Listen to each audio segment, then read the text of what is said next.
The holidays are a lot of fun. They come with them a lot of tradition and culture, as well as myths that we outright get our kids to believe are real. And is that a okay thing? It's a complicated subject. Stay tuned.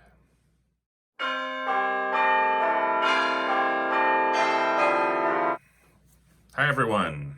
This is Dr. Brett Pearce, child psychologist, coming to you with yet another holiday video. I love the holidays. I think they're great fun. The subject, however, of Santa Claus and effectively lying to your kids about Santa Claus has come up a lot recently with people I talk to.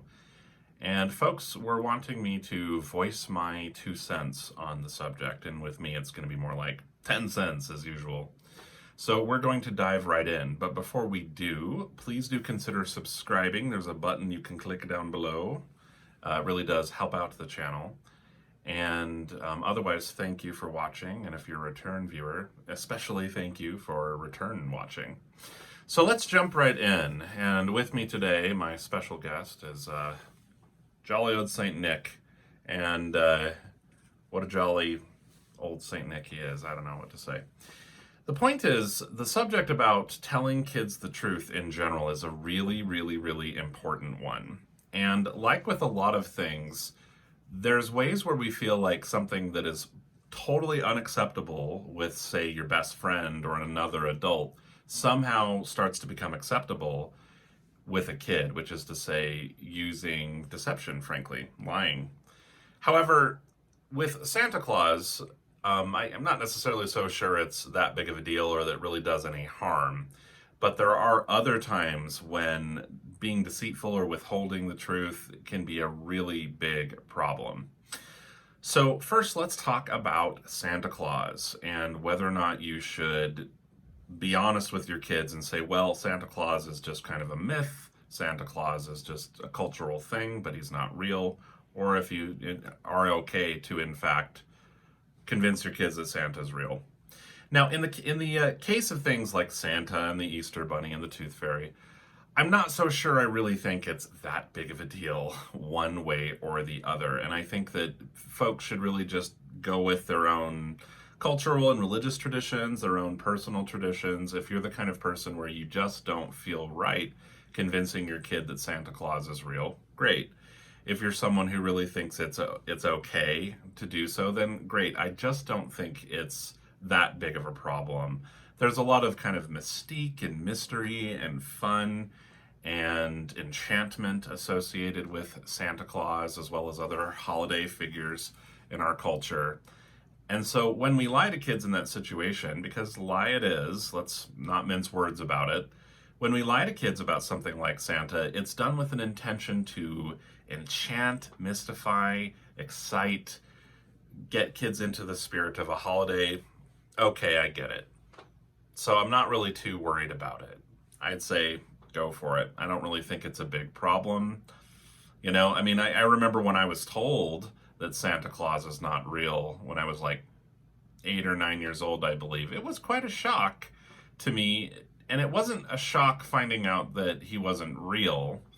The shock was more that my parents had led me on to think he was real for a long time. But I don't know that it really hurt me or shook my trust in my parents because it's just such a widespread cultural thing. And I could sort of see the purpose behind it, which was to create a bit of magic for kids, at least in their minds.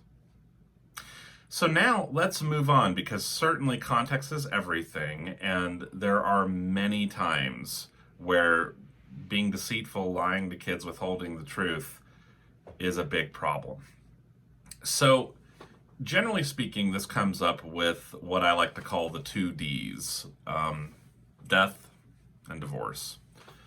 And being deceitful with kids regarding big, important things that are happening in their lives and in the lives of people close to them is not so cool.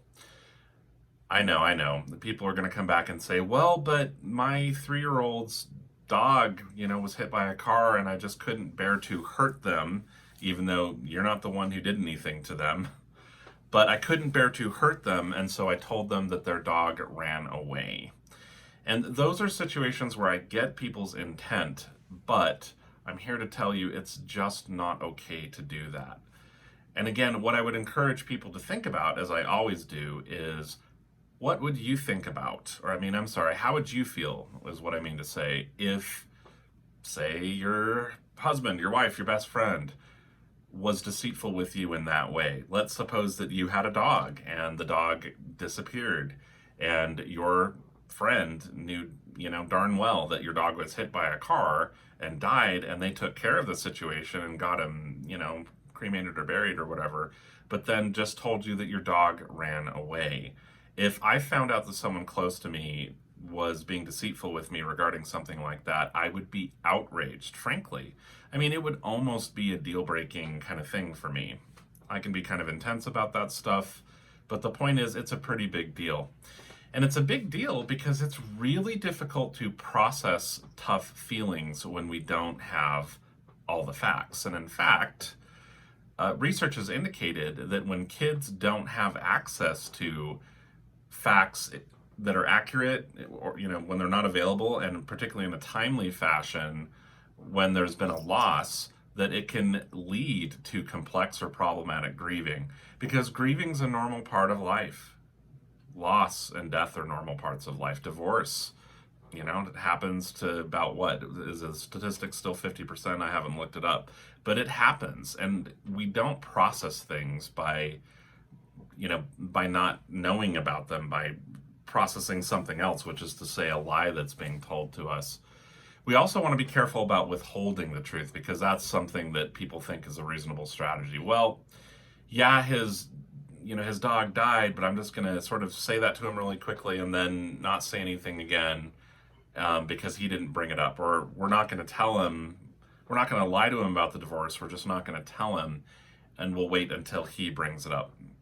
Problem with those kinds of things is that we send a message, because actions and choices inevitably send messages. It's just the nature of it. My actions in this video and uploading this video to YouTube sends a message. And so the message that we send when we withhold, or we wait for kids to come to us regarding big important things, big painful things, is that we say to them, hey, I don't really want to talk about this. I don't think that you should talk about this. I'm not too comfortable with this. And I'm not going to come to you and help make sure that you understand important things, and I'm not going to come to you and help you organize your feelings regarding big important things. So while Santa Claus might be, I think, a perfectly harmless little deception, because it is a deception, when it comes to the big D's, like death and divorce and other really critical things, it causes problems.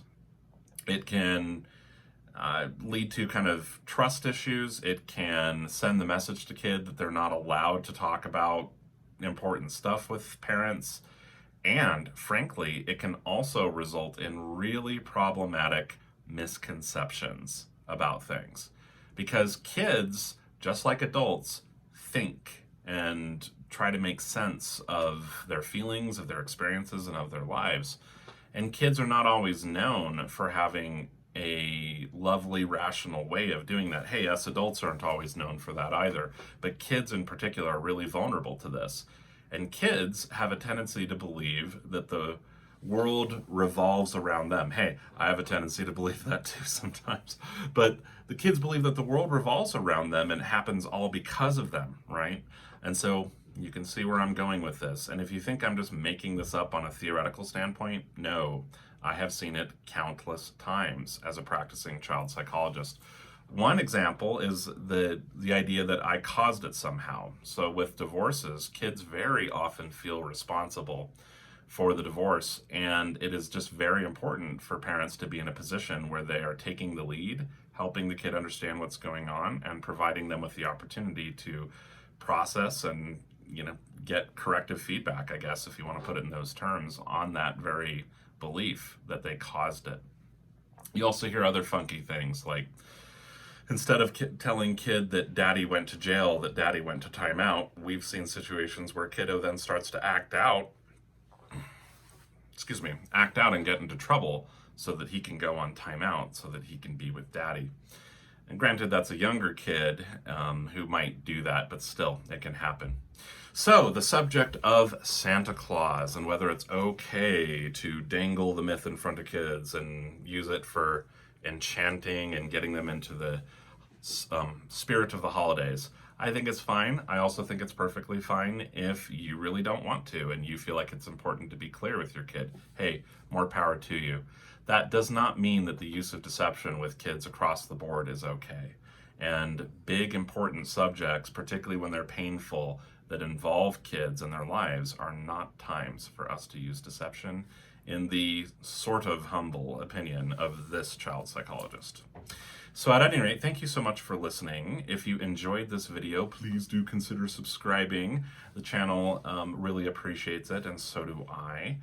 You can also smash a bell notification down there to be notified when my next video goes live.